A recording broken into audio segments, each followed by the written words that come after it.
I think there's two things that happen when you see that, if you're a guy, if you're a man. Two things you know is true when you see that.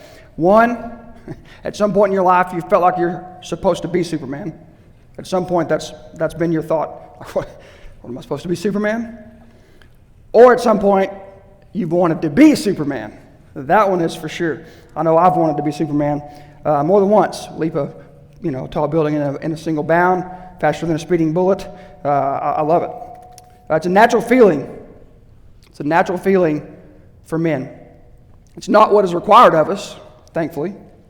It's not even possible. And ultimately, it's not God's plan for us to be Superman. But we do have a role to play. We do have kids' role given to us by God as men. I was talking with my kids, it's probably been 2 weeks ago now. We were watching a show, and it's like a sitcom, and they were talking about mom and dad being the same. Now you can imagine, some of the new age stuff. And, mom and dad are the same. There's no difference in this, and that. And they were making a joke out of it and everything. And my kids, it's always funny what kids pick up that you're not thinking that they will pick up. But they turned to me and they said, Dad, is there a difference between moms and dads? I thought that's an honest question. I thought for a split second, and I said, I'll answer your question with two questions. And I think you'll get it real fast. I said, if you're sick, you don't feel good, who are you going to? Me or mom? Or mom. If you're scared and you feel like you need to be defended or protected, who are you going to? You.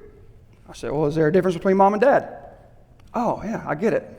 So it was funny because I had already planned, this series had already been planned out. And I thought, well, there it is right there. We have different roles to play. And last week we talked about the importance of men. This week we're talking about the roles of men. Next week, men, make sure that you have every person in your life here. Wife, children, friends, everybody that you can, because we're going to talk about what men want next week. So I know that will be a popular subject for guys to get some we might have a record attendance of visitors and people here on next Sunday. But this week we're talking about the main roles and responsibilities of men. And that's what we want to make plain and clear today. These roles you've no doubt heard before. You've heard this before.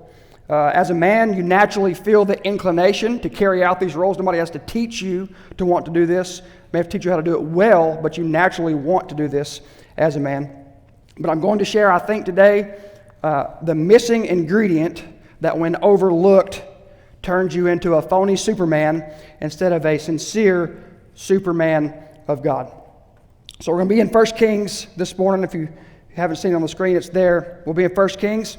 Now 1 Kings, where we are in 1 Kings, is in the late 900s BC. This is the late 900s BC. It's at the end of the great King David's life. It's at the end of his reign as king, obviously, as it's the end of his life. He reigned in Israel for 40 years. It's time to pass on his last words to his successor, his son, the next king, Solomon. That's where we're picking this up today. David's at the end of his life. Solomon's about to officially become king, and David is passing on his last bit of advice to Solomon before he dies. Okay, so 1 Kings, we're in chapter 2. 1 Kings chapter 2. If you don't have a copy of the word with you, it's on the screen today too. As the time approached for David to die, he instructed his son Solomon, "As for me, I'm going the way of all the earth. Be strong and be courageous like a man. And keep your obligation to the Lord your God to walk in his ways and to keep his statutes, commands, ordinances, and decrees. This is written in the law of Moses, so that you will have success in everything you do and wherever you turn.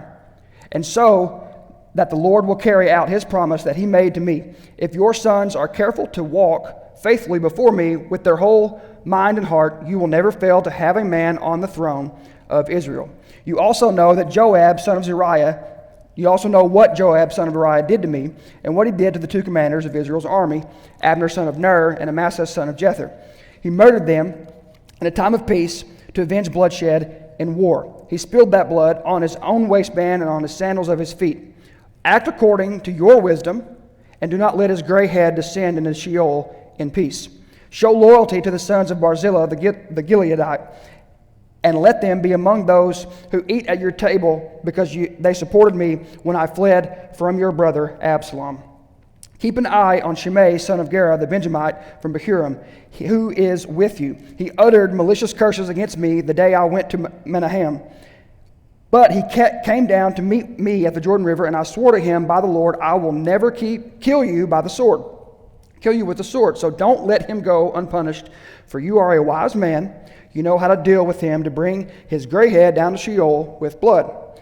Then David rested with his fathers and was buried in the city of David. The length of time David reigned over Israel was 40 years. He reigned 7 years in Hebron, 33 years in Jerusalem. Verse 12, last one, Solomon sat on the throne of his father David, and his kingship was firmly established. So David gives Solomon some specific instructions here to his son about the way to be a man, the way to be a king for God. He lays out 3 roles that all men are to perform. You've no doubt heard these: the role of leader, provider, and protector. The role of leader, provider, and protector. Again, about 2 weeks ago, I was wasting some time on Twitter, and this tweet came up from a basketball game from 2019 in the playoffs. I was like, wow, that's funny. I had just finished studying about being a protector, and this came up. So this is just real quick. This is mainly for fun, but it is a good example of being a protector. Notice the father in the stands, in the seats.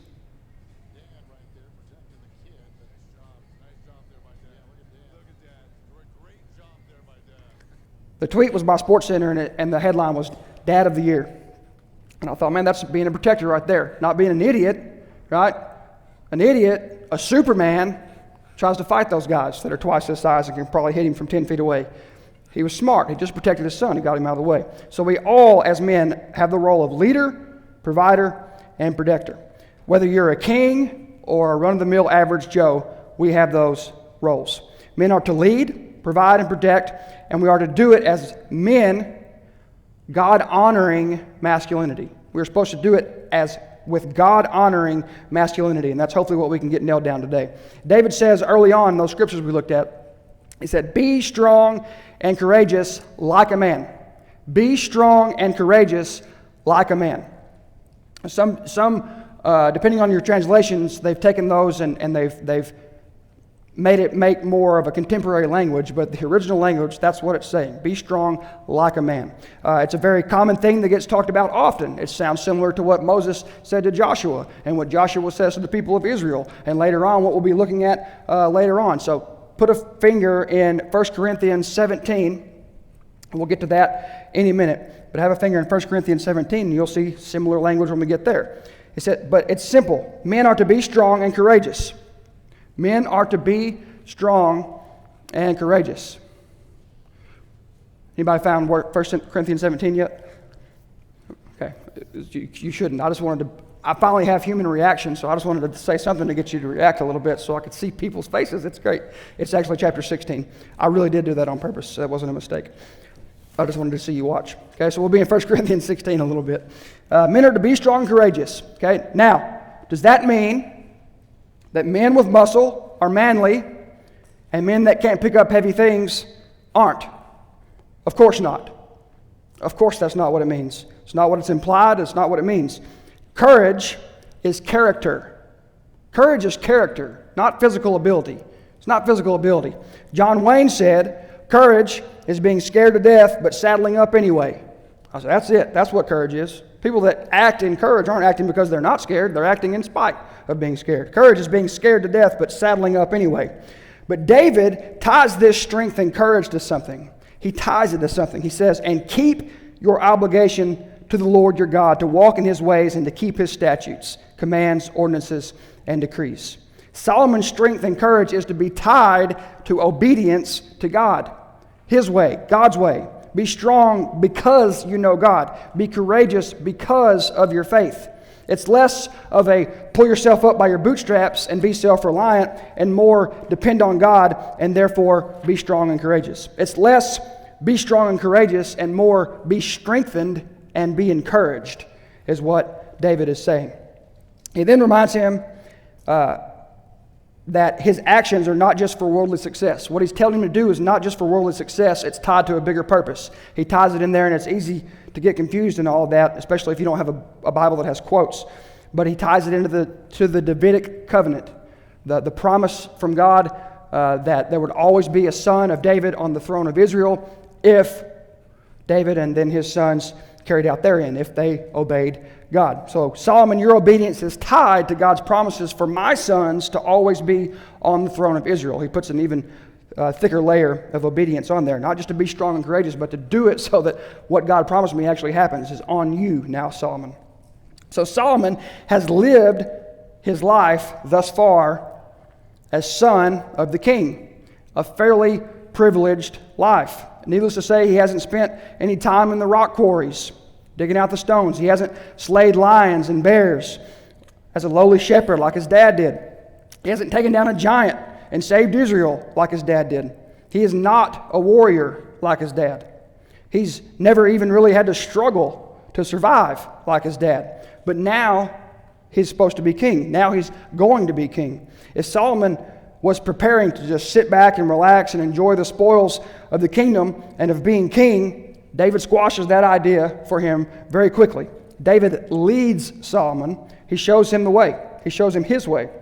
He lays out directions. He puts him to work, is what he does, right off the bat. He says, Solomon, time to be king, time to go to work. Time to be a leader, time to go to work.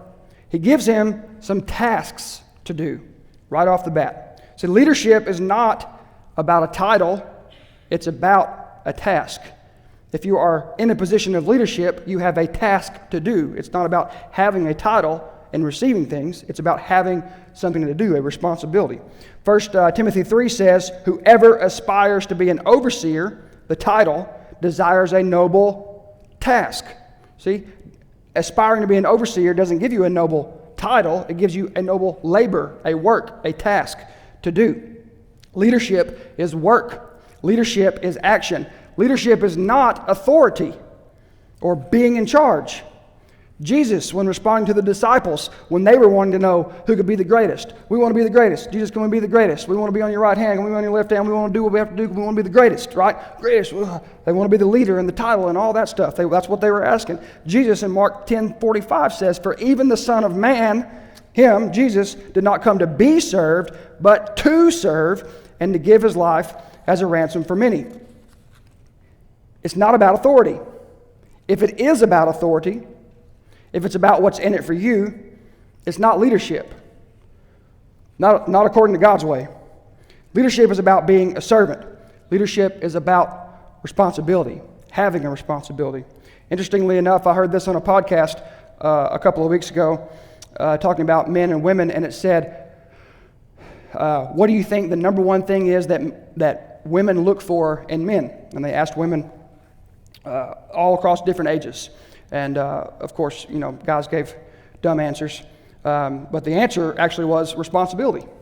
That's what a woman looks for in a man, across ages. It was said different ways, but basically they look for him to be responsible, to have responsibility. It's about being held accountable, not receiving authority. That's what leadership is. You've been giving something that you're to be held accountable for. It's not about receiving authority. Now, David gives Solomon three things. Real quick, we're not going to dwell on those things today. Good Lord, we could spend time on that, but we're not going to. Three things he gives him to do. He says, that snake Joab, who murdered two people innocently, serve justice properly to that fellow. He said, Barzillai, he took care of us. He was loyal. Be loyal back to his family. Serve hospitality. And then he says, and Shimei, he cursed me, and he tried to keep me from being king. Watch that sucker. Watch him. Now, he came back to me, and he begged for forgiveness, and I gave him mercy, and I gave him my word that I wouldn't kill him myself. And I didn't. But you be careful and watch him. Be watchful. Be aware. But serve with mercy. David gave Solomon tasks. He said, you're now king. You're now leader. You have things to do. You have a labor. He told him to be strong and courageous, and then gave him a way right off the bat to be strong and courageous, to act, to build character. His son that had lived a privileged life, we're going to make sure you're not soft. We're going to make sure that you're not capable of being king. We're going to find out real fast, matter of fact, if you're capable of being king. Here's 3 really difficult things that you have to do now that you're king. He's preparing him. He's providing a way. And leading his son, David, is providing a path to become the man he's supposed to be. And he showed Solomon that in taking that path as a courageous man, he was to protect his kingdom. We lead, we protect our kingdom, and we provide a path. That's what we're supposed to do. David didn't let Solomon just sit around. He put him to work. Why? Simple. Because procrastination produces passivity. Procrastination produces passivity, and passivity is an enemy of God-honoring masculinity. Passivity is an enemy of God-honoring masculinity. Procrastination, putting off what needs to be done, putting off what must be done, leads to passive character. And passive character is not masculine. Passive character is not God-honoring masculinity. Men are called to act. Men are called to lead. Men are called to provide. Men are called to protect. It's all action. It's all doing, which is what we like to do. This is why we struggle with this sometimes. Being at church, right? It's difficult sometimes because we like to get up and go and do and serve and be and all that. Provision and protection are actions. Passivity is the state of inaction. Provision and protection are actions, and passivity is the state of inactivity, of not being active. Now, quickly, I told you I'd give the key ingredient because I know you've heard all that before. I know you've heard that you're supposed to be a leader as a man and a provider as a man and a protector as a man. But we're going to look real quickly in Corinthians 16, not 17. Now, Paul writes his letter to the Corinthians. These are a messed up bunch of people, okay? This church is jacked up. He's given them all sorts of deep stuff and answers to questions, and he's just about ready to wrap up his letter to them, and then he quickly just takes kind of a quick detour and gives them a real strong exhortation, build them up. This is really important. A quick 2-verse wrap-up of action. The first part will sound familiar, almost verbatim from what we just read. He says in 1 Corinthians chapter 16, verse 13 and 14, he says, "Be alert, stand firm in the faith, act like a man. Be strong. Your every action must be done with love." There it is, that word that makes us feel funny.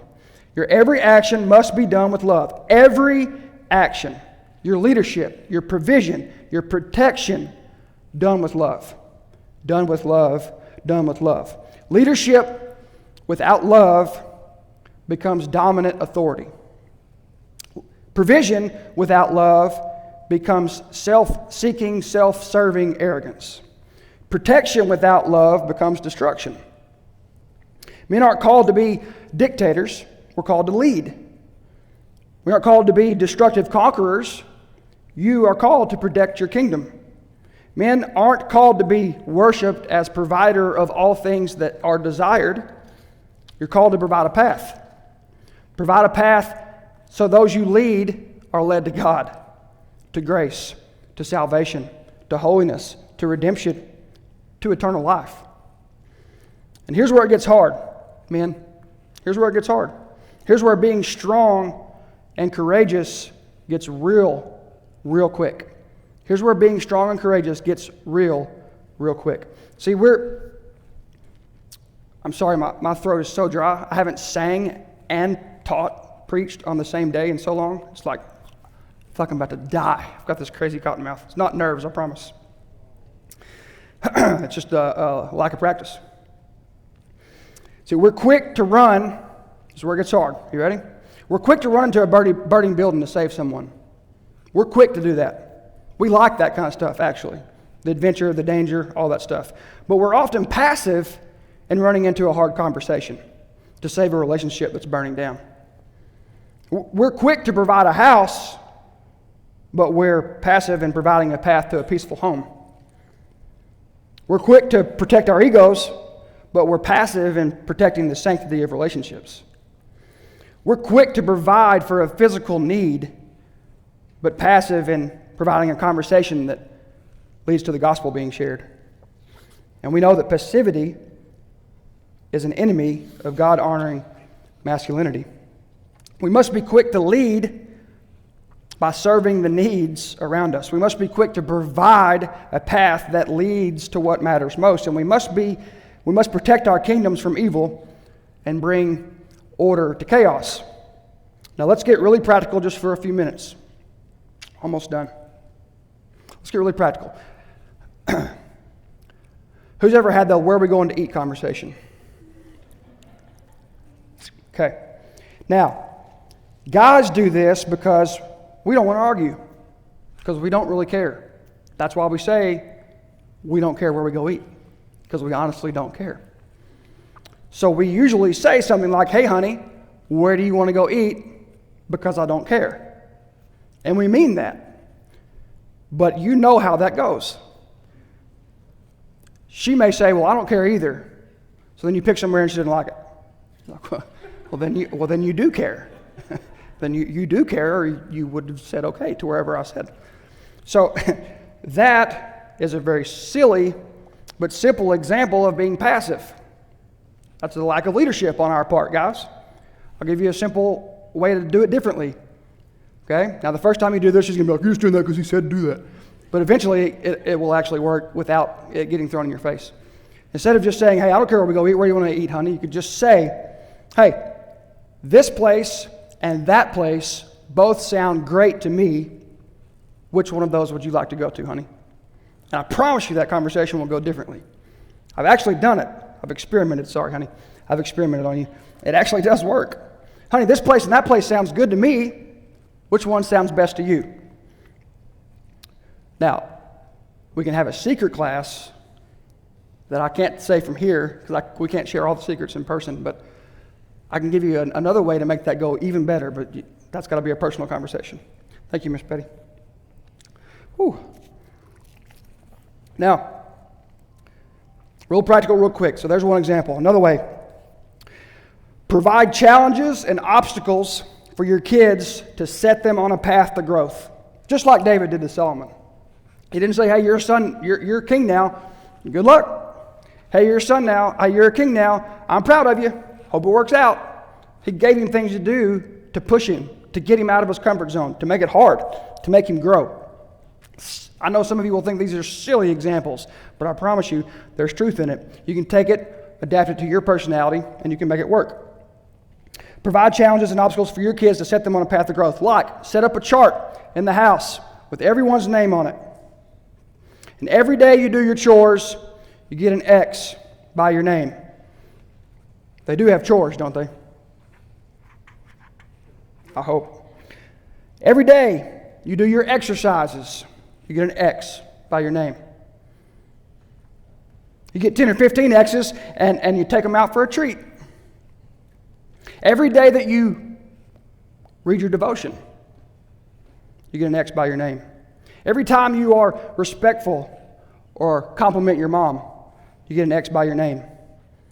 That's providing a path. Protect the mission and values and routines of your family. Protect the mission, values, and routines of your family. Even if you don't have one stated, you've got one.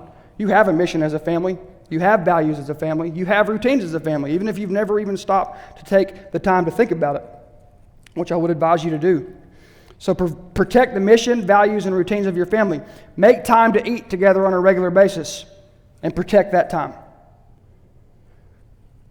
This family prays together every Thursday night. Protect that commitment. This family looks for ways to fight suffering around us through prayer and action. Protect that value. Simple things. You can take those things and you can think about them and you can throw some of that out because you think it's stupid. And you can use some of it and see that it works. It's just leading. It's just leading through provision and protection. Our leadership, provision, and protection should initiate order in the chaos of a fallen world. That's really what we're called to do as men.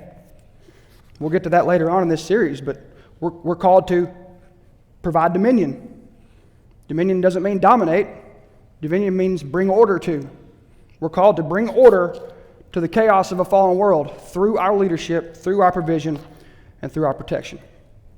But the good news is that today and every day, there's the grace of God. That's the good news. I tell you, because it can get overwhelming at times. And even hearing that can be overwhelming a little bit to guys. It can almost beat you down sometimes. You think, man, I'm just doing good to get to work and get home and not die. That's how tired I am, and you're giving me more things to do. There's grace. There's grace for the dad that's messed up. There's grace for the single mom trying to make it with a man without a man around.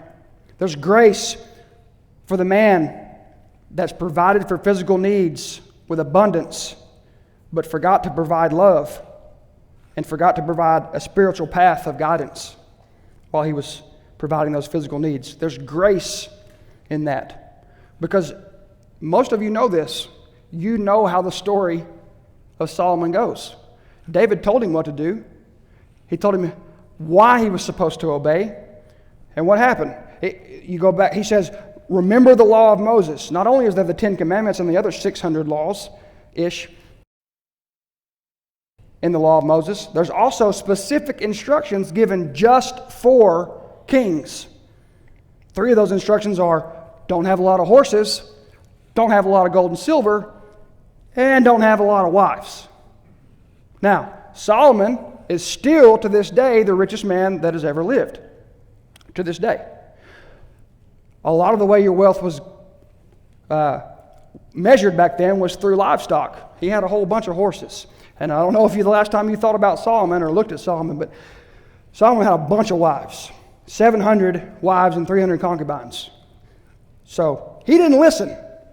David gave him the stuff to do. And those 3 tasks, he did it. And it was the golden age of Israel. Some great decades for Israel. And they expanded and they were wealthy and there was peace and all of that. But he didn't listen to what he was supposed to listen to. And what happened because of that? Well, Israel split. The kingdom was no more. The kingdom that was supposed to be forever, the Davidic line, was split. They were broken up and never to become a kingdom again. They split into north and south, 10 tribes to the north, 2 tribes to the south. Why? Because of Solomon's sins, brought on by David's sins. You say, I thought we were talking about grace. We are. We are. Because while Israel will never be a kingdom again until Jesus returns, while Israel was broken up and busted up and Solomon screwed it up as royally as you could in some areas, and the physical king of David has never been on the throne ever since the kingdom fell apart. God's grace still existed because, as you and I both know, Jesus is of the Davidic line.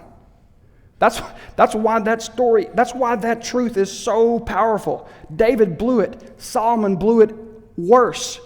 Sin destroyed it all, but God's grace still fulfilled his side of the covenant. He said, there will always be someone of your line, David, on the throne. Now, to make that physically happen, you have to uphold your side of the bargain, your side of the covenant.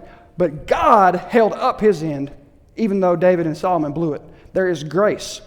Jesus was born of the line of David. Jesus is the everlasting King of Israel. He is our King because we are the spiritual Israel. He is coming back and will establish his throne forever, just like God said he would. So when you mess up, there's grace.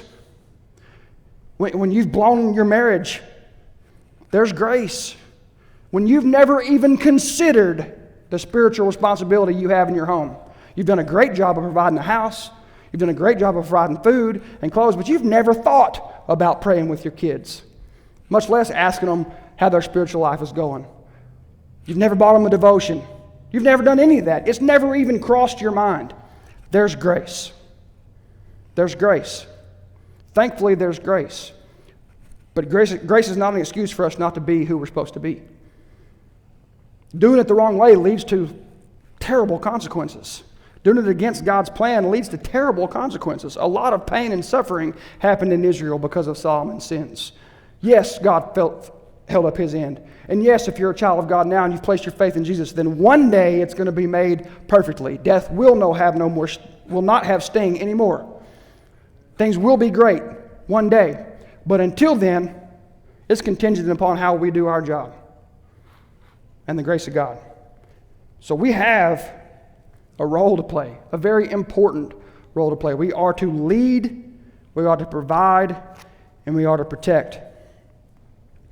But be thankful and be reminded that God is a God of grace. Thank you, Lord. Amen. And if you're listening today online, or if you're here today and you've never accepted God's grace in the gift of Jesus Christ as the payment for your sins, to cover up all the downfalls you have as a man or a woman or a child or whatever, then why would you wait another second to not accept a God that holds up his end of the bargain always, even if we don't?